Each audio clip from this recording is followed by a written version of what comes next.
నమస్తే welcome to 95 news ముందుగా bulletin లో హెడ్లైన్స్ చూద్దాం। సీఎం కేసీఆర్ బంగారు కుటుంబం కోసం పాటుపడుతున్నారన్న చాడా వెంకటరెడ్డి పేదలకు డబుల్ బెడ్రూమ్ నిర్మించుకుంటే 5 లక్షల రూపాయలు ఇవ్వాలని డిమాండ్।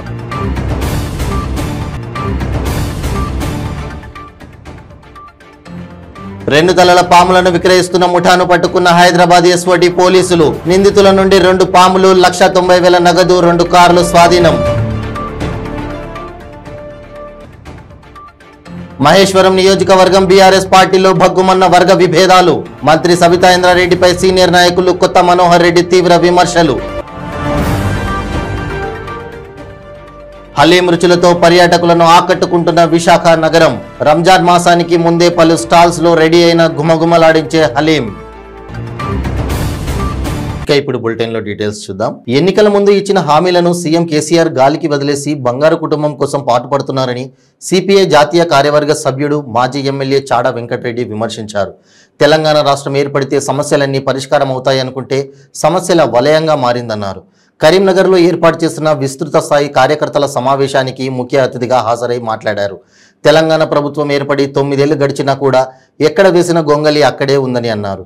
డబుల్ బెడ్రూమ్ ఇల్లు, కొత్త రేషన్ కార్డులు, కొత్త ఆసరా పెన్షన్ల మంజూరు, దరఖాస్తు చేసుకున్న వెంటనే మంజూరు చేసే ప్రక్రియను కొనసాగించాలని సూచించారు। డబుల్ బెడ్రూమ్ నిర్మించుకుంటే 5 లక్షల రూపాయలు ఇవ్వాలని డిమాండ్ చేశారు। ఇందులో ప్రధానంగా బీసీలు, ఎస్సీలు అంటే ఒడ్డర్లు, ముదిరాజులు, సాకల, మంగళ, అలాగే ఎస్సీలు, ఎస్టీలు, లంబడోళ్ళు, రకరకాలకు సంబంధించినటువంటి బడుగు బలహీన వర్గాల వాళ్ళు మీరందరికీ కూడా 348 సర్వే నెంబర్లో గతంలో కొంతమందికి పట్టాలు కూడా ఇచ్చినారు। ఇప్పుడేమో ప్రభుత్వం మరి దురుద్దేశంతో ఓ రకంగా విత్తనాల కంపెనీ పెడతామని ఒకసారి, స్కూళ్ళు కడతామని ఇంకోసారి, గోడను కడతామని మరోసారి, ఆఖరికి ఏదైతే రసాయన కంపెనీలు పెడతామనేటువంటి దానికి ఒక దుర్బుద్ధితోటి చెడాలచతోటి ఇవాళ ప్రభుత్వం భయభ్రాంతానికి గురి చేస్తుంది। అందులో ఇవాళ మరి ప్రభుత్వ భూములు పేదవాళ్ళకి పట్టాలు ఇచ్చిన కాన్నే కన్నేసుడు ఎందుకని అడుగుతున్నాం। చాలా చోట్ల పేదవాళ్ళ భూములు లాక్కుంటా ఉన్నారు। ఇది చాలా దుర్మార్గంగా ఉంది। అసెంబ్లీ కూడా చర్చ జరిగింది। గతంలో కూడా ప్రభుత్వ భూములు ఎట్టి పరిస్థితులు కూడా తీసుకోవద్దు అని చెప్పి నిర్ణయం కూడా చేయబడింది। అయినా కూడా ఇవాళ మరి ఇక్కడ 300 ఎకరాలు దాదాపు పేదోళ్లకు సంబంధించి మరి దున్నేవాడికి భూమి అని సిపిఐ ఆనాడు తెలంగాణలో నైజాం రాజశేఖర వ్యవస్థ అంతానికి మరి ఆ రోజున పిలిపించి వెట్టి చాకిరి బాధిత రద్దుతో పాటు దున్నేవాడికి భూమి పిలిపించి 10 లక్షల ఎకరాల భూమి వచ్చాం। ఈ మధ్యకాలంలో ఈ ప్రభుత్వం వచ్చిన తర్వాత ఎక్కడ పంచుతా ఉన్నారు? అసలు ఉన్న భూములు లాగేసుకుంటారా? సర్టిఫికేట్ ఇచ్చిన వాటికి కూడా మీరు లాగేసుకున్న వాటికి ఇంతకంటే అన్యాయం కూడా లేదు। ఇది పేదోళ్ళ ఉసురు పోసుకోవడం అవుతుంది, పేదోళ్ళని మానసికంగా ఇబ్బంది పెట్టిన అవుతుందని చెప్పి మేము భావిస్తున్నాం। అందుకనే ఇవాళ ఈ పెద్ద చిత్రాపురంలో ఒక రాజకీయ కుట్ర జరుగుతాం, అంటే పేదవాళ్ళ మీద దాడులు జరుగుతాం, అంటే ఒక రకంగా మానసికమైన దాడి। అంటే వీళ్ళ భూములు ఉన్నాయి, ఇచ్చిన పట్టాలు ఇచ్చినవి కూడా లాక్కోవడం అంటే ఇంతకంటే దుర్మార్గం లేదు। అయితే పట్టాలు ఇచ్చిన వాళ్ళకి ప్రత్యామ్నాయం చూపించాలి, ఇంకా పేదవాళ్ళకి చూపించాలి, ఇంకా ప్రభుత్వ భూములు ఉంటే చూపించి ప్రత్యామ్నాయం చూపించాక భూమి లాక్కోవాలి తప్ప ప్రత్యామ్నాయం చూపించకుండా భూమి లాక్కుంటామంటే మాత్రం ఇది నియంతృత్వం అవుతుంది, ఇది అన్యాయం అవుతుంది, అక్రమం అవుతుంది, ఇది అణచివేత అవుతుంది। దీన్ని మేము సిపిఐ తీవ్రంగా ఖండిస్తున్నాం। ఏదైనా ఈ పేదవాళ్ళ పక్షంగా మేము ఉంటాం। ఈ భూములు పేదవాళ్ళకు దక్కేదాకా కూడా మరి వాళ్ళు చేస్తున్న పోరాటానికి ఇక్కడ మా జిల్లా పార్టీ సెక్రటరీ మరి మా సురేష్ గారు, అలాగే ఈ ప్రాంత నాయకులు చెన్నై విశ్వనాథం గారు, లేక ఉస్మాన్ గారు, అలాగే ఇంకా కాయ శంకర్ గారు, వీళ్ళంతా కూడా తప్పనిసరిగా అండగా ఉండి ఈ పేదల పక్షంగా తప్పనిసరిగా ఏదైతుందో అండదండలు అందిస్తారని చెప్పేసి నేను ఈ సందర్భంగా హామీ ఇస్తూ, ఏదేమైనా మీరు ఈ విషయాలన్నీ కూడా మాకు మెమోరాండం మీరు ఇస్తున్నారు కాబట్టి ఆ మెమోరాండాన్ని మేము తప్పనిసరిగా ముఖ్యమంత్రికి పంపిస్తాం, రాష్ట్ర ప్రభుత్వం తీసుకొస్తాం, అవసరమైన పద్ధతులలో మీ పక్షాన హైదరాబాద్లో మా వాణి వినిపిస్తాం, తప్పనిసరిగా మీకు అండగా ఉంటాం అని చెప్పేసి ఈ సందర్భంగా తెలియదు। 2 తలల పాములను విక్రయిస్తున్న ఓ ముఠాను హైదరాబాద్ రామచంద్రపురం ఎస్ఓటి పోలీసులు అదుపులోకి తీసుకున్నారు. వారి నుంచి 2 పాములు, 1,90,000 నగదు, 2 కార్లు స్వాధీనం చేసుకున్నారు. మియాపూర్ ఏసీపీ నరసింహారావు, సంగారెడ్డి డిఎఫ్ఓ శ్రీధర్రావు విలేకరుల సమావేశంలో ఆ వివరాలను వెల్లడించారు.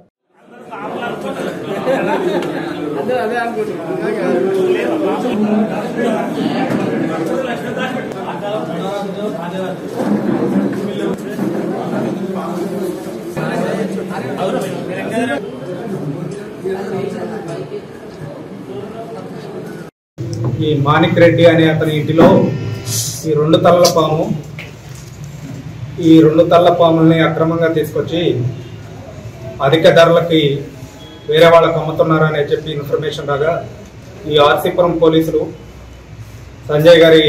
ఇన్స్పెక్టర్ సంజయ్ గారి ఆధ్వర్యంలో, అదేవిధంగా మాదాపూర్ ఎస్ఓటి పోలీసులు సంయుక్తంగా ఆ ఇంటి మీద దాడి చేయడం జరిగింది. ఈ దాడి చేసినప్పుడు ఈ మాణిక్ రెడ్డితో సహా మొత్తం 9 మందిని అదుపులోకి తీసుకున్నాం. వారి వద్ద నుంచి 2 తలల పాములు 2, అదేవిధంగా 1,90,000 రూపాయల క్యాష్, 10 సెల్ ఫోన్లు, 2 కార్లు, ఒకటి స్విఫ్ట్ డిజైర్, ఇంకోటి స్విఫ్ట్ ఎర్టిగా, ఈ కార్లు సీజ్ చేయడం జరిగింది. వీళ్ళు ఈ మాణిక్ రెడ్డి అనే అతను చంద్రశేఖర్, భాస్కర్, నవీన్ అని ఈ చిత్తూరు జిల్లాకి సంబంధించిన వాళ్ళతో ఈయనకి పరిచయం ఉంది. వాళ్ళ ద్వారా ఈ 2 తలల పాములు తెప్పించి ఆ 2 తలల పాముల్ని ఇంకా పెద్ద మొత్తంలో అమ్మటానికి ఈ కర్ణాటక వాళ్ళతోటి కాంటాక్ట్ చేయడం జరిగింది. ఆ కర్ణాటక గ్యాంగ్ కూడా వచ్చినప్పుడు వీళ్ళని అరెస్ట్ చేయడం జరిగింది. ఇందులో ఇంకా 3 అరెస్ట్ చేయాల్సి ఉంది. 3 అరెస్ట్ చేయాలి. ఈ మాణిక్ రెడ్డి అయితే ఇతనికి ఇంత ముందు 6 క్యాబ్లు ఉన్నాయి. కరోనా టైంలో ఈ క్యాబులు తిప్పేవాడు. ఆ సందర్భంలోనే ఈ చంద్రశేఖర్ అనే అతనితో పరిచయం ఏర్పడ్డది. ఈ పరిచయం ఏర్పడినప్పుడు ఈ 2 తలల పాములు కొంతమంది వాళ్ళకున్న నమ్మకాలతోటి, మూఢనమ్మకాలతోటి వాటి ఇంపార్టెన్స్ తెలుసుకొని వాటి కోసం వీళ్ళు డిస్కస్ చేయడం జరిగింది. ఆ డిస్కస్ చేసిన సందర్భంలో ఇప్పుడు తను వీళ్ళతోటి కాంటాక్ట్ చేస్తే వాళ్ళు ఫారెస్ట్ ఏరియాలో 2 తీసుకొచ్చి మాకు దొరికినాయి అని చెప్తే అతను వీళ్ళ ఇంటి దగ్గరకు వచ్చి ట్రాన్సాక్షన్ జరిగేటప్పుడు మన ఇన్ఫర్మేషన్ మీద పట్టుకోవడం జరిగింది. రంగారెడ్డి జిల్లా మహేశ్వరం నియోజకవర్గం బీఆర్ఎస్ పార్టీలో వర్గ విభేదాలు భగ్గుమన్నాయి. నిన్న తీగల కృష్ణారెడ్డి, నేడు తెలంగాణ ఉద్యమకారుడు, బీఆర్ఎస్ పార్టీ సీనియర్ నాయకులు కొత్త మనోహర్ రెడ్డి మంత్రి సబితా ఇంద్రారెడ్డిపై తీవ్ర విమర్శలు గుప్పించారు. మంత్రి సబితా ఇంద్రారెడ్డి ఒంటెద్దు పోకడతో పార్టీకి తీవ్ర నష్టం కలుగుతోందని ఆవేదన వ్యక్తం చేశారు. మంత్రి సబితా ఇంద్రారెడ్డి అనుచరులకు ఆమె కాళ్లు మొక్కిన వారికే దళిత బంధు ఇస్తున్నారని కొత్త మనోహర్ రెడ్డి ఆరోపించారు. సబితా ఇంద్రారెడ్డి కాంగ్రెస్ పార్టీ నుంచి బీఆర్ఎస్ పార్టీలో చేరిన తర్వాత అన్ని ఓటమిలే తప్ప నియోజకవర్గంలో ఎక్కడా గెలుపులు లేవని అన్నారు. మరి ఇప్పుడు గతంలో ఎన్నో కార్యక్రమాలు జరుగుతూ ఉన్నాయి నియోజకవర్గంలో. అక్కడ తీగల కృష్ణారెడ్డి గారికి పిలుపు లేదు, ఇక్కడ కొత్త మనోహర్ రెడ్డి గారికి పిలుపు లేదు. నిన్న మన మరి మా ముందు నుంచి ఉన్నటువంటి ఉద్యమ నాయకుడు మన పాండురంగారెడ్డి గారు కూడా, వారికి కూడా పిలుపు ఎక్కడ కూడా లేదు. మరి వీళ్ళందరినీ కూడా విస్మరించి ముందుకు విస్మరిస్తే పార్టీ మరి రేపు నష్టపోక తప్పదు అని చెప్పేసి కూడా ఈ సందర్భంగా తెలియజేస్తా ఉన్నాను. మరి భూ కబ్జాలు కూడా ఇలా మంత్రి గారి ఇలాకాలో మంత్రి గారి అనుచరులు, మంత్రి గారితో సహా అని చెప్పేసి అలా అనేక పేపర్లలో, అనేక టీవీలలో రోజు పొద్దున లేస్తే ఒక వార్త చూస్తాం. అక్కడ భూ కబ్జా అయింది. కొంగరకాలంలో 70 ఎకరాలు భూ కబ్జా చేశారు. ఎవరు చేశారు? మంత్రి గారు కొడుకు చేశారని చెప్పేసి ఈ యొక్క ప్రతిపక్షాలన్నీ కూడా రోజు విమర్శిస్తూ ఉన్నాయి. మేమందరం బాధపడతా ఉన్నాం. మా పార్టీ వ్యక్తులపై మాట్లాడితే మాకు కూడా బాధ అనిపిస్తుంది. ఇవాళ నిన్న మొన్న చూశారు, మహేశ్వరంలో 150 కోట్ల విలువైనటువంటి ప్రభుత్వ ఒక భూమిని మరి ఆర్డీఓ కానీ ఎంఆర్ఓ కానీ అలా కేటాయించారంటే మరి మా మంత్రి గారు ఏం చేస్తున్నారని చెప్పేసి కూడా ఈ సందర్భంగా నేను ప్రశ్నిస్తూ ఉన్నాను.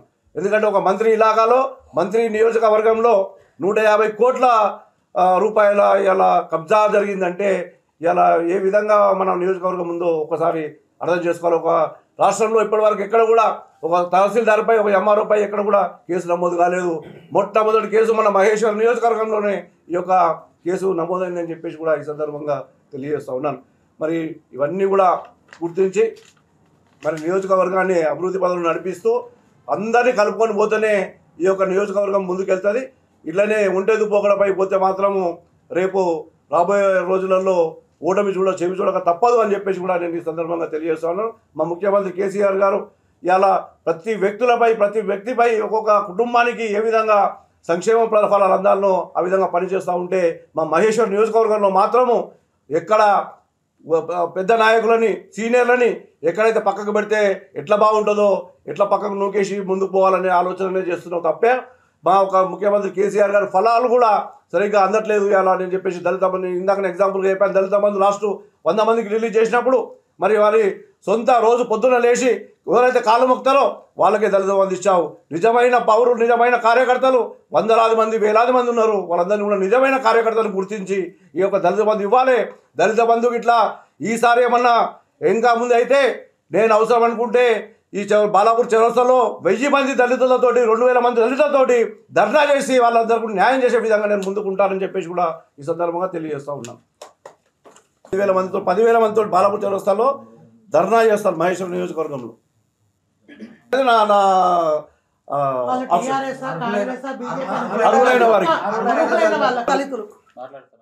ఈ పేరు చెబితేనే చాలు నోరు ఊరిపోతుంది.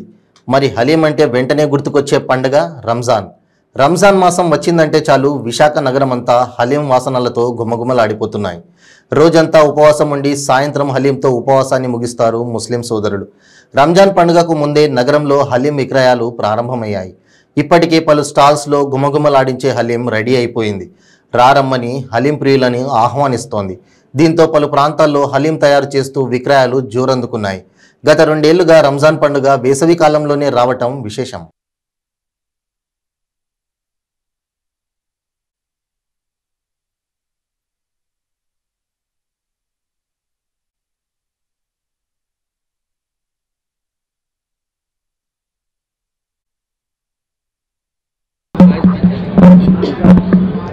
అందరికీ నమస్కారం. ఈరోజు జ్యోతి థియేటర్ పక్కన లజీజ్ పిస్తా హలీం పాయింట్ ఓపెన్ చేయడం జరిగింది. ముస్లిం సోదరులందరూ కూడా రంజాన్ మాసంలో ఈ హలీం రంజాన్ సందర్భంగా పవిత్ర మాసమైన రంజాన్ని స్టార్ట్ చేసే ముందు ఇక్కడ హలీం పాయింట్ అనేది గత 3 సంవత్సరాల నుంచి నాతో ఓపెన్ చేస్తున్నారు. చాలా సంతోషకర విషయం. ఇలాగే మరింత ముందుకు వెళ్ళాలని, ఇలాంటి హలీం పాయింట్స్ మరిన్ని పెట్టాలని మనస్ఫూర్తిగా కోరుకుంటూ ముస్లిం సోదరులందరికీ కూడా నా యొక్క రంజాన్ శుభాకాంక్షలు కూడా తెలియజేసుకుంటూ సెలవు తీసుకుంటాను. నగర ప్రజలకి ముందుగా రంజాన్ శుభాకాంక్షలు తెలుపుతూ మన నగర మేయర్ గారు మా హోటల్కి గత 3 సంవత్సరాలుగా ఎంతో హానబుల్ మేయర్గా సిటీకి మాకు సహకరిస్తున్నారు. మన ముస్లిమ్స్ అందరూ కూడా మేయర్ గారికి ఎంతో రుణపడి ఉంటాం. ముందు మరెన్నో భవిష్యత్తులో మరెన్నో పథకాలు మేయర్ గారు పొందాలని ఆశిస్తున్నాను. ఇది గత 10 సంవత్సరాలుగా రంజాన్ హలీం పాయింట్ పెట్టడం జరుగుతుంది. ఇది 10వ సంవత్సరం. మన దగ్గర మటన్ హలీం స్పెషల్గా ఉంటుంది రంజాన్లో. Mutton biryani, tandoori items, kebabs, mutton paya స్పెషల్గా గత సంవత్సరం నుంచి చేయడం జరుగుతుంది. షహదూద్ మలాయ్ హైదరాబాద్లో స్పెషల్గా దొరికే ఐటమ్ మన దగ్గర షహదూద్ మలాయ్, సీతాఫల్ మలాయ్, ఇంకా మరెన్నో స్వీట్స్, అనేక 25 రకాల స్వీట్స్ మన దగ్గర దొరుకుతాయి. Thank you sir. అందరికీ నమస్కారం. గత 10 సంవత్సరాల నుండి మన భాషి గుంటూరు నుండి వచ్చి ఇక్కడ స్పెషల్గా హైదరాబాద్ వంటకాలు విశాఖపట్నం వాళ్ళకి అందరికీ కూడా అందిస్తున్నారు. ఇది రంజాన్ పవిత్ర మాసం, అందరూ ఉపవాసాలు ఉంటారు. ఉపవాసాలు సందర్భంగా ఏంటంటే హలీం అనేది చాలా పౌష్టికంగా మంచి ఆహారం. అది అందరికీ కూడా ఏంటంటే మంచి బలాన్ని ఇస్తుంది. అందులో వేసే హలీంలో వేసే గోధుమలు కానీ, మాంసం కానీ, అందులో వేసే చాలా ఇంపార్టెంట్ డ్రై ఫ్రూట్స్ కానీ వేసి తయారు చేస్తారు. ఇది ఏంటంటే హలీం అనేది 12 అవర్స్ రాత్రి అంతా వండుతారు. 12 అవర్స్ ఇది వండితేనే కానీ అది ప్రోడక్ట్ వస్తుంది అన్నమాట. అలాంటి హలీంని ఇక్కడ విశాఖపట్నంలో హైదరాబాద్ నుండి కుక్స్ని తీసుకొచ్చి మన భాషి గారు అందిస్తున్నారు. ఆయనకి చాలా మనం శుభాభినందనలు తెలుపుతున్నాం. ఆయనకి మంచి వ్యాపారం జరిగి ఆయన అందరికీ కూడా ఏంటంటే మంచి బిర్యానీ విశాఖపట్నం. ఇప్పుడు ఒక short break. Cancer cancer cancer ఎన్నో ప్రయత్నాలు చేసి ఇక క్యాన్సర్ తగ్గదు అనుకుంటున్నారా? ఒక్కసారి ఈ మెడిసిన్ 30 రోజుల కోర్సు వాడి ఫలితాన్ని చూడండి. GMP certified, Ayush certified, government approval పొందినది. Breast cancer, liver cancer, ovarian cancer, cervical cancer, lung cancer, throat cancer, tongue cancer, mouth cancer, blood cancer, bone cancer, stomach cancer, colon cancer, skin cancer, rectum cancer, vagina cancer, kidney cancer, gall bladder cancer, pancreatic cancer, brain cancer, మొత్తం 24 రకాల cancer తగ్గుటకు, ఆరోగ్యకరమైన జీవితం పొందుటకు ఏకైక medicine వాడి cancer నుండి విముక్తి పొందండి. ప్రతిరోజు 1000 రూపాయలు సంపాదించే అవకాశం ఇప్పుడు మీకోసం. మహిళలకు, నిరుద్యోగ యువతులకు ఆర్థికంగా ఎదగాలని కష్టపడే తత్వం గల వారికి ఉపాధి అవకాశం. ప్రతిరోజు 1000 నుంచి 2000 సంపాదించుకునే అవకాశం పొందండి. మీరు కూడా ఆర్థికంగా ఎదగండి. అదెలాగో అనుకుంటున్నారా? రోటీ రైడర్ 10 నుంచి 20 సెకండ్లలో రోటీని తయారు చేసేస్తుంది. అంటే గంటకి 120 రోటీలు తయారవుతాయి. అదెలాగో ఈ వీడియోలో ఒక్కసారి చూద్దాం.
Welcome back to 95 news. గంజాయి మాఫియా ముఠా గుట్టురట్టు చేశారు ఒంగోలు ఎస్సీబీ అధికారులు. అనకాపల్లి నుంచి జిల్లాకు యథేచ్ఛగా గంజాయిని సరఫరా చేస్తున్న ముఠాను ఒంగోలులో పట్టుకున్నారు. దీంతో జిల్లాలో గంజాయి విక్రయించే వారి జాతకాలు దొరికిపోయాయి. స్థానిక ఎస్సీబీ కార్యాలయంలో జరిగిన మీడియా సమావేశంలో ఈఎస్ ఆవులయ్య ఇందుకు సంబంధించిన పూర్తి వివరాలను వెల్లడించారు.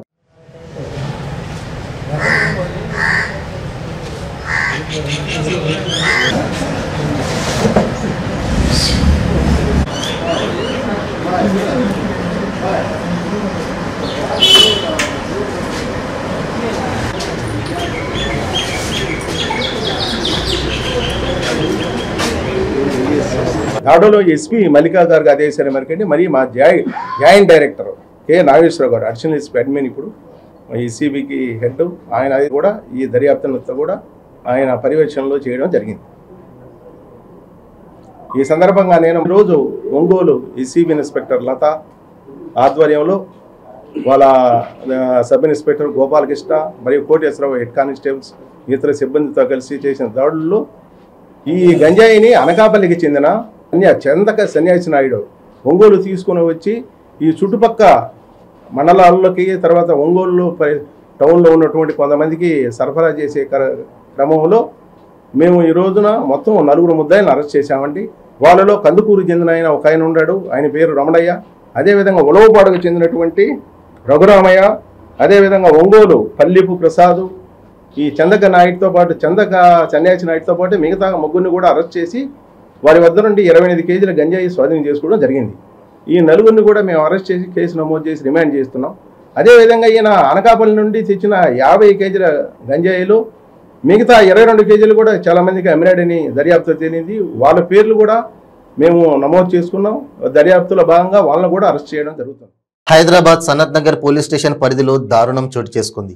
ప్రసవం కోసం ఆసుపత్రికి వచ్చిన ఓ నిండు గర్భిణికి వైద్య సిబ్బంది శస్త్రచికిత్స అందించారు. అయితే ఈ క్రమంలోనే అప్పుడే పుట్టిన శిశువు చనిపోయింది. ఇదే విషయాన్ని వైద్యులు ఆ యువతి కుటుంబ సభ్యులకు తెలియజేశారు. బిడ్డ పుట్టక ముందే చనిపోయిందని వెల్లడించారు. కానీ కుటుంబ సభ్యులు మాత్రం అందుకు ఒప్పుకోలేదు. శస్త్రచికిత్స ముందు వరకు శిశువు చాలా బాగుందని చెప్పిన మీరే బిడ్డ చనిపోయిందని చెప్పడం వెనుక ఏదో పెద్ద కారణమే ఉందని ఆరోపిస్తున్నారు. ఆపరేషన్ చేసి పసికందును బయటకు తీస్తుండగా కింద పడి చనిపోయి ఉంటుందని అనుమానాన్ని వ్యక్తం చేస్తున్నారు. ఈ క్రమంలోనే బాధిత బంధువులు కుటుంబ సభ్యులు అంతా కలిసి నిరసనకు దిగారు. ఆసుపత్రి ఎదుట బైఠాయించి తమకు న్యాయం చేసే వరకు అక్కడి నుంచి కదిలేది లేదని అన్నారు.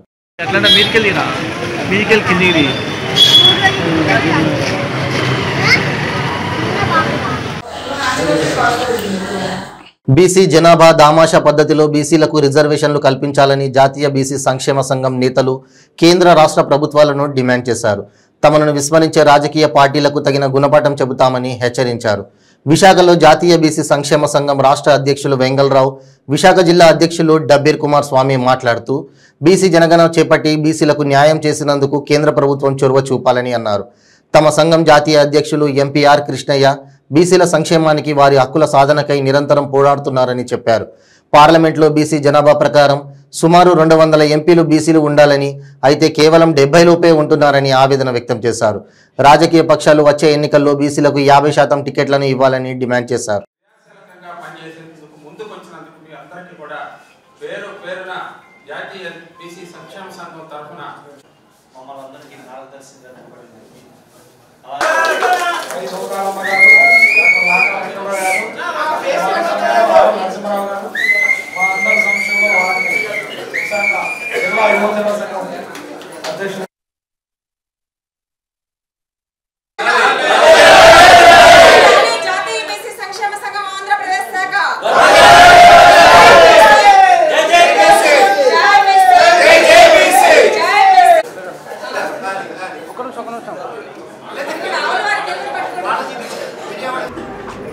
అందరికీ నమస్కారం అండి. ముఖ్యంగా పత్రికా విలేకరులందరికీ కూడా ఈరోజు మాకు ఈ కార్యక్రమాన్ని వచ్చినందుకు ధన్యవాదాలు. నా పేరు డబ్బీర్ కుమార్ స్వామి, జాతీయ బీసీ సంక్షేమ సంఘం విశాఖ జిల్లా అధ్యక్షులుగా పనిచేస్తున్నాను. ఈరోజు మా ఈ ముఖ్య కార్యక్రమం యొక్క ఉద్దేశం ఏమనగా, కొన్ని నియోజకవర్గాల్లోని, విశాఖపట్నం కొన్ని నియోజకవర్గాల్లోని, అలాగే కొన్ని వార్డుల వైజ్ కూడా, అలాగే ముఖ్యంగా జిల్లా యువజన అధ్యక్షుల్ని ప్రకటించడం జరుగుతుంది. అలాగే కొన్ని యూనివర్సిటీ ఫంక్షన్లో మహిళలను విద్యార్థులను అవమానంగా హేళనగా మాట్లాడిన రామ్ గోపాల్ వర్మను వెంటనే శిక్షించాలని జిల్లా మహిళా అధ్యక్షురాలు, రాష్ట్ర మహిళా కమిషన్ మాజీ సభ్యులు షిరిగినీడి రాజ్యలక్ష్మి ఆగ్రహం వ్యక్తం చేశారు. నర్సాపురం తెలుగుదేశం పార్టీ కార్యాలయంలో మీడియా సమావేశంలో ఆమె మాట్లాడుతూ మహిళలను కించపరచడం మరియు విద్యార్థులను అలాగే అనాగరికంగా మాట్లాడిన వర్మపై చర్యలు తీసుకోవాలని డిమాండ్ చేశారు. మహిళా కమిషన్ అధ్యక్షురాలు వాసిరెడ్డి పద్మ రామ్ గోపాల్ వర్మ మాట్లాడిన మాటలకు ఆమె వినపడలేదా అని ప్రశ్నించారు. చిన్న వ్యవహారాలపై డీజీపీని కలిసి కంప్లైంట్ చేసే మహిళా కమిషన్ అధ్యక్షురాలికి ఈ విషయం కనపడలేదా అని రాజ్యలక్ష్మి తీవ్ర ఆగ్రహం వ్యక్తం చేశారు. అవమానంగా హేళనగా మాట్లాడిన రామ్ గోపాల్ వర్మను వెంటనే శిక్షించాలని ఆమె డిమాండ్ చేశారు.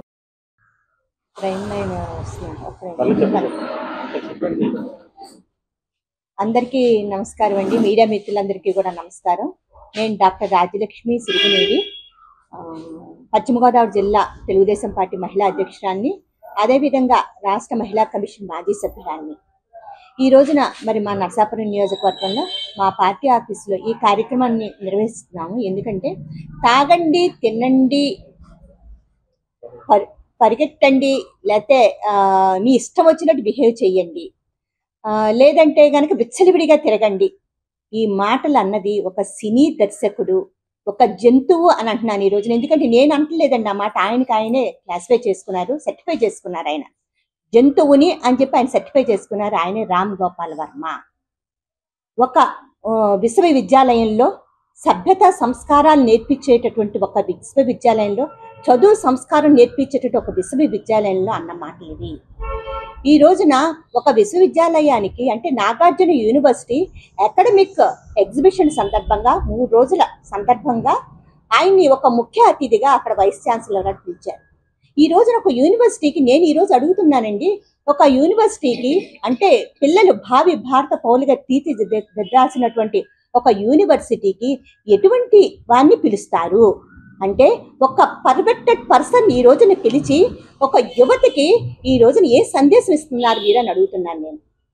అదేవిధంగా అతను ఇంకొక మాట కూడా అన్నాడు, ఈ భూప్రపంచంలో అంట అందరు మగాళ్ళు చనిపోవాలంట, అతను ఒక్కడే ఉండాలంట, అతను ఎక్కడే ఉంటే ఆడవాళ్ళకి తను న్యాయం చేస్తాడంట. ఏంటండి అసందర్భ ప్రేలాపనలు, పిచ్చి ప్రేలాపనలు? ఇటువంటి పర్వర్టెడ్ పర్సన్ని తీసుకొచ్చి ఈ రోజున ఒక చీఫ్ గెస్ట్ గా పెట్టి ఒక యువత ముందు పెట్టి ఈ రోజున మాట్లాడిస్తున్నారంటే ఆ వైస్ ఛాన్సలర్ ఏమవ్వాలి? అధ్యాపక సిబ్బందిని ఈ రోజు నేను క్వశ్చన్ చేస్తున్నాను. అక్కడ మహిళా లెక్చర్లందరూ చెవులు మూసుకున్నారు. ఈ సందర్భంగా నేను అడుగుతున్నాను, రాష్ట్ర మహిళా కమిషన్ చైర్పర్సన్ వాసిరెడ్డి పద్మగా నేను అడుగుతున్నాను. నేను ఒక మహిళా కమిషన్ మాజీ మెంబర్గా అడుగుతున్నాను, ఏమండి వాసిరెడ్డి పద్మ గారు, భారతీరెడ్డి గారి మీద ఎవరో ఏదన్నా అనకుండానే అన్నట్టు భ్రమించి డీజీపీ గారి దాకా వెళ్ళిపోయి ఒక కంప్లైంట్ ఇచ్చేస్తున్నారు కదా ప్రతిసారి మీరు. మరి ఈ రోజున ఈ ఇలా మహిళల్ని కించపరుస్తుంటే, ఆంధ్రప్రదేశ్ మహిళల్ని కించపరుస్తుంటే మీరేం చేస్తున్నారు? మీరెందుకు స్పందించట్లేదని చెప్పి సభాముఖంగా నేను అడుగుతున్నాను. అదేవిధంగా విద్యాశాఖ మంత్రి గారు ఉన్నారు. ఈ రోజున విద్యా వ్యవస్థ భ్రష్టు పట్టిపోతుంది. ఒక అన్క్వాలిఫైడ్ పర్సన్ వచ్చి ఈ రోజున ఇట్లాంటి మాటలు మాట్లాడుతుంటే విద్యా వ్యవస్థ భ్రష్టు పట్టిపోతుంటే విద్యాశాఖ మంత్రి ఏం చేస్తున్నారని నేను అడుగుతున్నాను. ఇంకా గన్ కన్నా ముందు వచ్చేస్తాడు జగనన్న అంత రోజక్క. మరి ఆ రోజక్క ఏమైంది? మహిళా మంత్రులు ఏమయ్యారు? వీళ్ళందరూ ఏమయ్యారు? ఈ రోజున ఒక హోమ్ మినిస్టర్, ఈ రోజున లేడీ హోమ్ మినిస్టర్ ఉండి కూడా ఈ రోజున ఏ న్యాయం చేస్తుంది మహిళలకి ఆవిడ అని చెప్పేసి నేను అడుగుతున్నాను. ఈ సందర్భంగా ప్రతి ఒక్కళ్ళు ఆలోచించాల్సిన విషయం, ఒక సామాజిక బాధ్యత, ఒక సామాజిక స్పృహ ఉన్నటువంటి వ్యక్తిని ఈ రోజున ఒక ముఖ్య అతిథిగా తీసుకొచ్చి పిల్లలకి ఇవ్వాల్సినటువంటి ఒక సందేశం ఇవ్వాల్సినటువంటి కాలేజీలో ఈ రోజున ఇట్లాంటి మాటలు మాట్లాడుతుంటే వీరందరూ కూడా చోద్యం చూస్తున్నారా? అంటే రామ్ గోపాల్ వర్మ అధికార పార్టీకి చెందిన వ్యక్తి అని చెప్పేసి ఎవ్వరూ మిన్నకుండిపోయారు అందరూ కూడా. అంటే గుడ్డి గుర్రానికి కళ్ళు తోముతున్నారా మీరందరూ అని చెప్పి ఈ రోజున మేము క్వశ్చన్ చేస్తున్నాము. ప్రతి ఒక్కళ్ళు కళ్ళు తెరుచుకోండి. ఇటువంటి వ్యక్తి ఈ రోజున ఉన్నటువంటి, నేను ఒకటే చెప్తున్నానండి, రామగోపాల్ వర్మ తెలుగోడుగా పుట్టడం తెలుగు తల్లి చేసుకున్నటువంటి ఒక దురదృష్టం అంతే. ఈ రోజున ఇటువంటి మాటలు మాట్లాడుతా యువతని భ్రష్టు పట్టిస్తున్నటువంటి రామ్ గోపాల్ వర్మని ఈ సమాజం నుంచి వెలివేయాలి. అతని మీద తక్షణమే చర్య తీసుకోవాలి. ప్రతి ఒక్కళ్ళు కూడా అతనికంటే చాలా మంది ఫెమినిస్టులు ఉన్నారు, ఉమెన్ యాక్టివిటీస్టులు ఉన్నారు. రెండమ్మ ఈ రోజున బయటకు వచ్చి మహిళని కించపరుస్తున్నాడు అతను. మీరు మీ వాయిస్ వినిపించాల్సిందిగా కోరుతున్నాను. అదే విధంగా వైస్ ఛాన్సలర్ అధ్యాపక సిబ్బందిని కూడా తక్షణమే వాళ్ళ మీద చర్య తీసుకోవాలని చెప్పి నేను కోరుతున్నాను. బులెటిన్ ముగించే ముందు హెడ్లైన్స్ మరోసారి. సీఎం కేసీఆర్ బంగారు కుటుంబం కోసం పాటుపడుతున్నారన్న చాడా వెంకటరెడ్డి. పేదలకు డబుల్ బెడ్రూమ్ నిర్మించుకుంటే 5 లక్షల రూపాయలు ఇవ్వాలని డిమాండ్.